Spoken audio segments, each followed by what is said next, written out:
नमस्कार श्रोताओं, आप सुन रहे हैं मृत्यु के बाद का जीवन एक शाश्वत अन्वेषण। क्या मृत्यु चेतना का अंतिम पड़ाव है या यह किसी नई अवस्था की शुरुआत? आज के इस एपिसोड में हम मृत्यु के बाद चेतन अवस्था की निरंतरता से जुड़े वैज्ञानिक और दार्शनिक सिद्धांतों की गहराई से पड़ताल करेंगे। न्यूरोलॉजिकल परिकल्पनाओं से लेकर क्वांटम भौतिकी तक हम यह समझने का प्रयास करेंगे कि क्या मानव जागरूकता केवल मस्तिष्क की जैविक गतिविधि है या वह शरीर के अंत के बाद भी किसी रूप में बनी रह सकती है। हम चर्चा करेंगे निकट मृत्यु अनुभवों, पुनर्जन्म के दावों और उन अध्ययनों की जहां आधुनिक तकनीक जैसे इजी मॉनिटरिंग ने मृत्यु की प्रक्रिया को समझने का प्रयास किया है। फिर भी क्या विज्ञान इस प्रश्न का अंतिम उत्तर दे पाया है? यह एपिसोड किसी निष्कर्ष की घोषणा नहीं करता, बल्कि उस वैचारिक द्वंद्व को सामने लाता है जहां विज्ञान, दर्शन और मानवीय जिज्ञासा एक साथ खड़े हैं। आइए इस रहस्यमय प्रश्न की यात्रा आरंभ करें।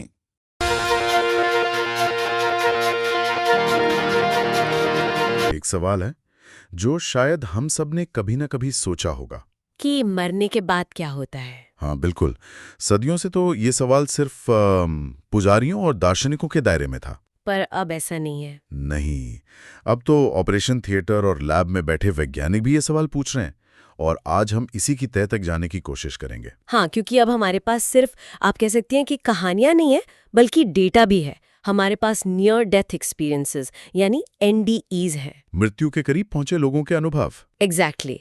और फिर ऐसे बच्चों के मामले हैं जिन्हें अपने पिछले जन्म की बातें याद है, और इन सब को समझने की कोशिश करने वाली कई साइंटिफिक थ्योरीज भी हैं। तो आज का हमारा मिशन एक तरह से इन सभी सबूतों और सिद्धांतों की पड़ताल करना है। हम एक जासूस की तरह ये पता लगाने की कोशिश करेंगे कि विज्ञान इस सबसे बड़े रहस्य को सुलझाने के कितने करीब पहुंचा है। तो चलिए शुरू करते हैं। हाँ, और हमारी जांच का पहला केस ही माइंड ब्लोइंग है, पाम रेनॉल्ड्स का। हाँ, पाम रेनॉल्ड्स का केस आज भी न्यूरोसाइंटिस्ट्स के लिए एक बहुत बड़ी पहेली है। हाँ, मैंने पढ़ा है इस केस के बारे में। ये कोई आम कहानी तो बिल्कुल नहीं है। पाम रेनॉल्ड्स एक अमेरिकी सिंगर थी जिनके दिमाग में एक बहुत ही खतरनाक एन्यूरिज्म था, दिमाग की नस का फूल जाना। हाँ, और इसे निकालने के लिए डॉक्टरों को एक बहुत ही आप कह सकते हैं कि रैडिकल प्रक्रिया अपनानी पड़ी, हाइपोथर्मिक कार्डियक अरेस्ट।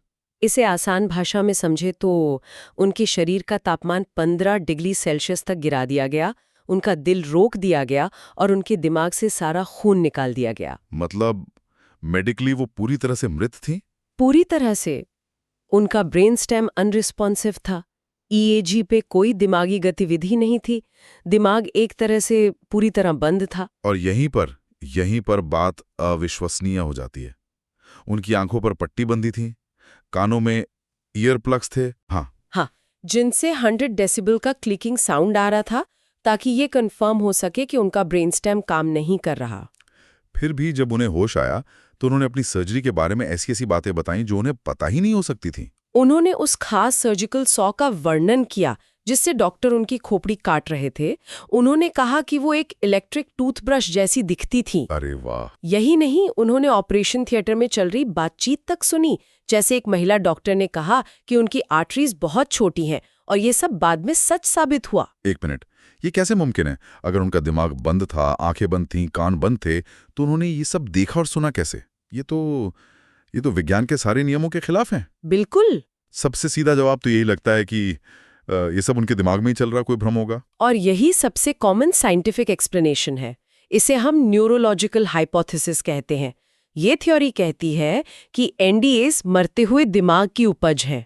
ठीक है, जैसे ऑक्सीजन की कमी से, जिसे हाइपोक्सिया कहते हैं। हाँ, हाइपोक्सिया की वजह से दिमाग अजीब तरह से काम करने लगता है, जिससे सुरंग या तेज रोशनी जैसे अनुभव हो सकते हैं। अभी हाल ही में 2024 के एक शोध में भी ये पाया गया कि कुछ मरते हुए दिमागों के EEG में गतिविधि का एक आखिरी तेज उछाल देखा गया, जिसे गामा वेव सर्ज कहते हैं। ठीक है, तो शायद पाम रेनॉल्ड्स का दिमाग पूरी तरह से बंद नहीं हुआ था, हो सकता है कोई छिपी हुई गतिविधि चल रही हो जिसे ईईजी न पकड़ पाया हो। यही तो इस केस की सबसे बड़ी चुनौती है। उनका दिमाग सिर्फ ऑक्सीजन से वंचित नहीं था, उसमें खून ही नहीं था। वो ठंडा और बिल्कुल निष्क्रिय था। और ये थ्योरी इस बात की व्याख्या नहीं कर सकती कि उन्होंने जो कुछ देखा और सुना वो सच कैसे था। वो वेरिडिकल परसेप्शन वाली बात। हाँ, अगर ये सिर्फ दिमाग का भ्रम होता तो वो जो कुछ भी देखती वो काल्पनिक होना चाहिए था, ना कि ऑपरेशन थिएटर का इतना सटीक विवरण। अच्छा, तो अगर ये दिमाग की वायरिंग का कोई केमिकल लोचा नहीं है तो शायद ये दिमाग का सॉफ्टवेयर हो, मतलब एक मनोवैज्ञानिक प्रतिक्रिया। Psychological hypothesis. हाँ, ये भी एक मजबूत तर्क है। मौत का सामना करना एक बहुत बड़ा सदमा है। हो सकता है हमारा दिमाग हमें शांत करने के लिए एक खूबसूरत कहानी बना लेता हो। हाँ, जैसे हम अनीता मूरजानी के केस में देखते हैं, उन्हें कैंसर की लास्ट स्टेज थी, उनके अंग एक करके फेल हो रहे थे। कोमा में उन्होंने एक असाधारण अनुभव किया और जब वो कोमा से बाहर आईं तो उनका कैंसर चमत्कारिक रूप से गायब हो गया। कुछ ही हफ्तों में।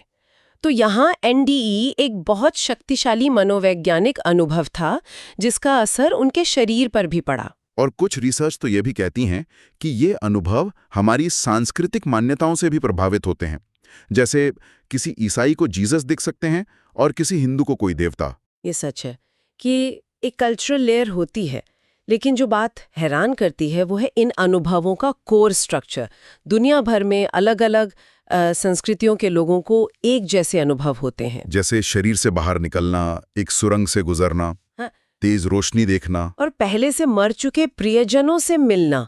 अगर ये सिर्फ पर्सनल साइकोलॉजी का खेल होता तो अनुभवों में इतनी समानता क्यों होती? ये बात इस थियरी को थोड़ा कमजोर करती है। तो मतलब जो मॉडर्न ब्रेन बेस्ड मॉडल्स हैं, जैसे इंटीग्रेटेड इंफॉर्मेशन थियरी, वो भी इसे एक्सप्लेन नहीं कर पाते। उनके अनुसार तो दिमाग के बिना चेतना हो ही नहीं सकती, तो पाम रेनॉल्ड्स जैसे मामले उस मॉडल में फिट ही नहीं होते। तो अगर ये दिमाग का हार्डवेयर या सॉफ्टवेयर नहीं है तो फिर हम किस चीज की बात कर रहे हैं? क्या अब हम उस शब्द का इस्तेमाल करने वाले हैं जिससे विज्ञान छूने से भी डरता है, आत्मा? हाँ, अब हम सर्वाइवल हाइपोथेसिस के क्षेत्र में आ रहे हैं। ये वो विचार है कि चेतना या कॉन्शियसनेस शरीर की मृत्यु के बाद भी बनी रह सकती है। और इस विचार के सबसे बड़े समर्थक कोई साधु संत नहीं बल्कि एक न्यूरोसर्जन है, डॉक्टर एबन अलेक्जेंडर। हाँ, उनकी कहानी भी कमाल की है।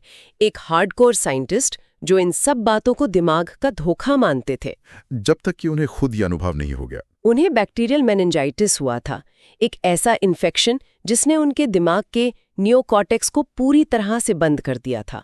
ये दिमाग का वो हिस्सा है जो हमारी चेतना के लिए जिम्मेदार माना जाता है। 7 दिनों तक वो कोमा में थे। हाँ, और उनके डॉक्टरों के हिसाब से उनके दिमाग में कोई उच्च स्तरीय गतिविधि नहीं हो रही थी। फिर भी उन्होंने एक अविश्वसनीय रूप से जटिल और जीवंत यात्रा का अनुभव किया। जब वो ठीक हुए तो उन्होंने कहा कि एक न्यूरोसर्जन के तौर पर वो ये साबित नहीं कर सकते कि ये कैसे हुआ। लेकिन रुकिए, यहाँ एक आलोचक क्या कहेगा? वो कहेगा कि सिर्फ एक व्यक्ति की कहानी है, हम इसे माप नहीं सकते, दोहरा नहीं सकते। बिल्कुल। आत्मा या चेतना जो शरीर के बाहर मौजूद हो, उसे किसी लैब में कैसे परखा जा सकता है? ये विज्ञान से ज्यादा विश्वास का मामला लगता है। और यही इस थ्योरी की सबसे बड़ी कमजोरी है। इसमें एम्पिरिकल एविडेंस की कमी है। हम एबन की कहानी सुन सकते हैं, हम पाम के अनुभव पर हैरान हो सकते हैं, लेकिन हम उस चेतना को पकड़कर किसी मशीन से माप नहीं सकते। ये विज्ञान की मौजूदा सीमाओं से परे है। ठीक है, तो शरीर से बाहर की चेतना को मापना मुश्किल है, पर उन कहानियों का क्या जो पीढ़ी दर पीढ़ी चलती हैं? मेरा मतलब है पुनर्जन्म। हाँ। ऐसे बच्चों के मामले हैं जिन्हें अपने पिछले जन्म की बातें याद हैं और उन बातों की पुष्टि भी हुई है। ये तो ज्यादा ठोस लगता है। हाँ, और इसका सबसे मजबूत केस शायद भारत से ही है।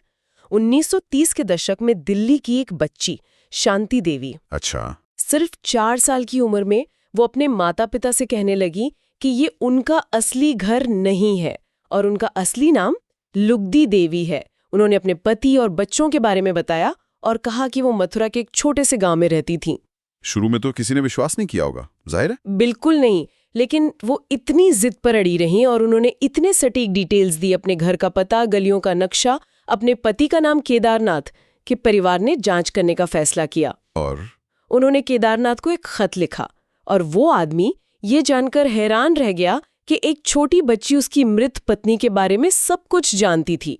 जब शांति देवी को उस गांव में जाया गया तो उन्होंने उन लोगों और जगहों को पहचान लिया जिन्हें उन्होंने इस जीवन में कभी नहीं देखा था। ये तो रोंगटे खड़े कर देने वाली कहानी है।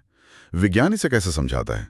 क्या इसका कोई बायोलॉजिकल आधार हो सकता है? विज्ञान ने एक संभावित एक्सप्लेनेशन देने की कोशिश की है जिसे जेनेटिक मेमोरी थ्योरी कहते हैं। इसका बेस एपिजेनेटिक्स है। मतलब हमारे अनुभव हमारे डीएनए को बदल सकते हैं और ये बदलाव अगली पीढ़ी तक जा सकता है। हाँ, जैसे 2023 के एक रिसर्च से पता चलता है कि चूहों में किसी खास गंध से जुड़े डर को अगली पीढ़ी तक पहुंचाया जा सकता है, भले ही बच्चों ने वो गंध कभी ना सूंघी हो। एक मिनट, चूहों में डर का मुंतकिल होना एक बात है, लेकिन एक इंसान का नाम, पता और जीवन की पूरी कहानी डीएनए के जरिए मुंतकिल होना, ये तो बहुत बड़ा दावा है। और यहीं पर यह थ्योरी कमजोर पड़ जाती है। एपिजेनेटिक्स कुछ प्रवृत्तियों या भावनाओं को पास कर सकता है, लेकिन जटिल और स्पेसिफिक यादों जैसे नाम और चेहरे को ट्रांसफर करने के लिए कोई ज्ञात बायोलॉजिकल मैकेनिज्म नहीं है। तो बायोलॉजिकल रास्ते भी बंद नजर आ रहे हैं। दिमाग इसे नहीं समझा पा रहा, डीएनए भी नहीं। अब हम कहाँ जाएं? मुझे लग रहा है कि अब हम विज्ञान के सबसे अजीब और अद्भुत क्षेत्र में कदम रखने वाले हैं, क्वांटम फिजिक्स। हाँ, जब बड़े पैमाने पर चीजें समझ नहीं आती तो कुछ वैज्ञानिक बहुत छोटे पैमाने पर जवाब तलाशते हैं।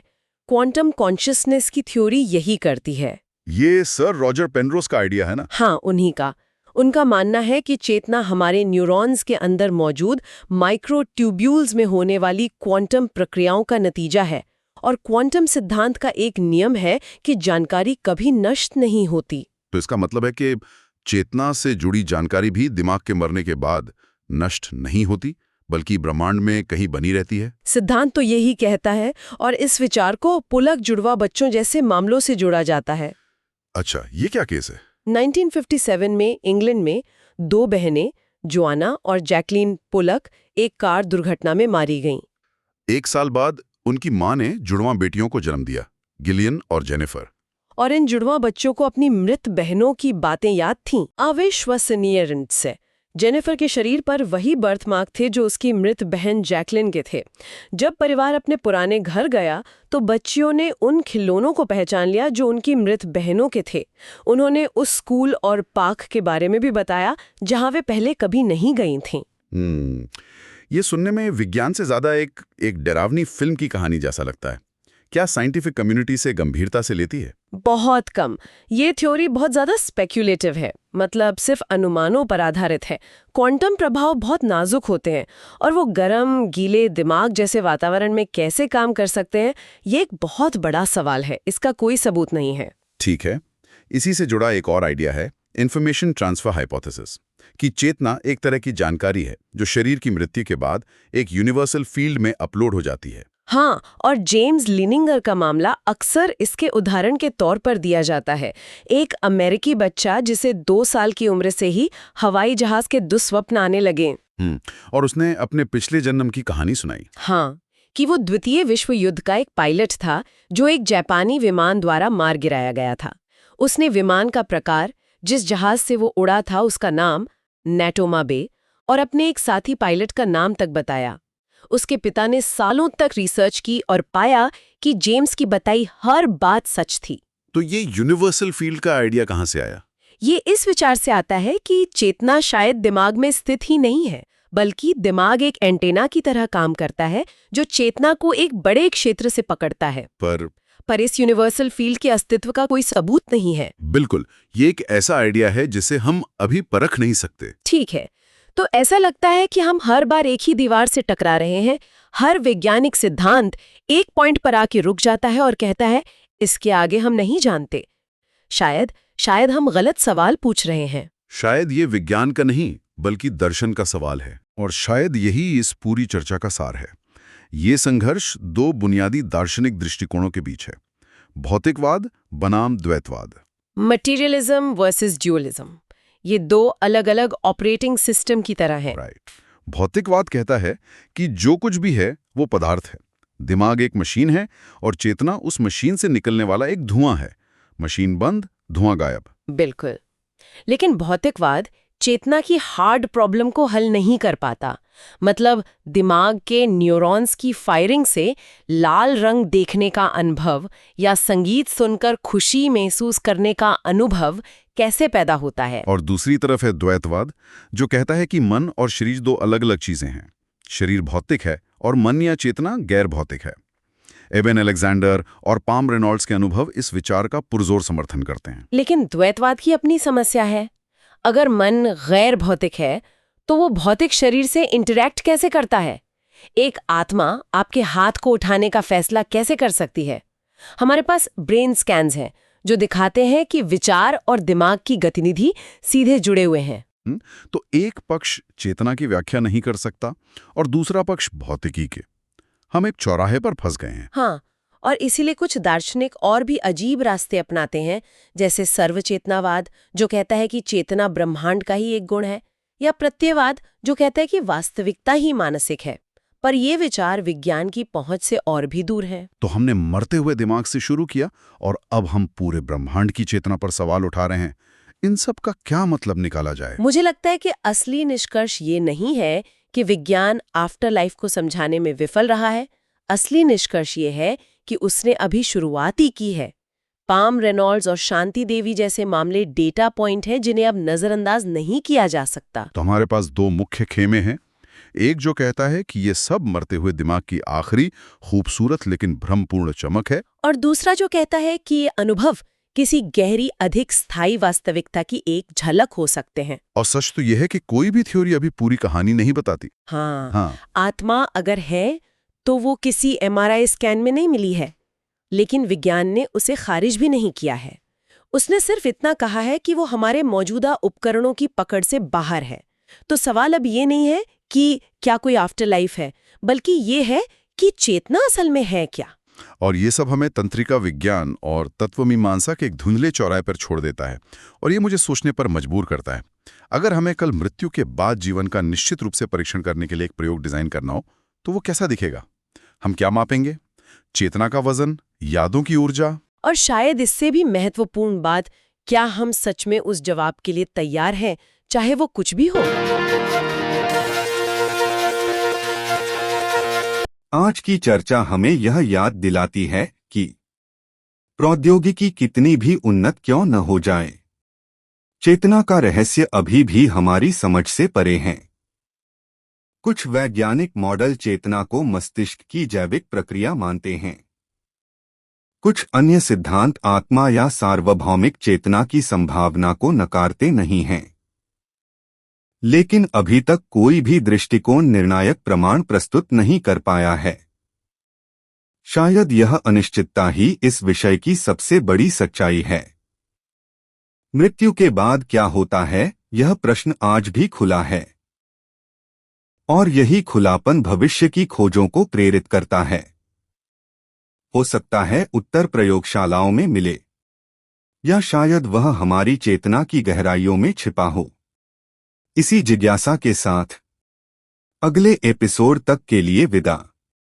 आप सुन रहे थे मृत्यु के बाद का जीवन, एक शाश्वत अन्वेषण, जहां प्रश्न जीवित हैं और खोज जारी है।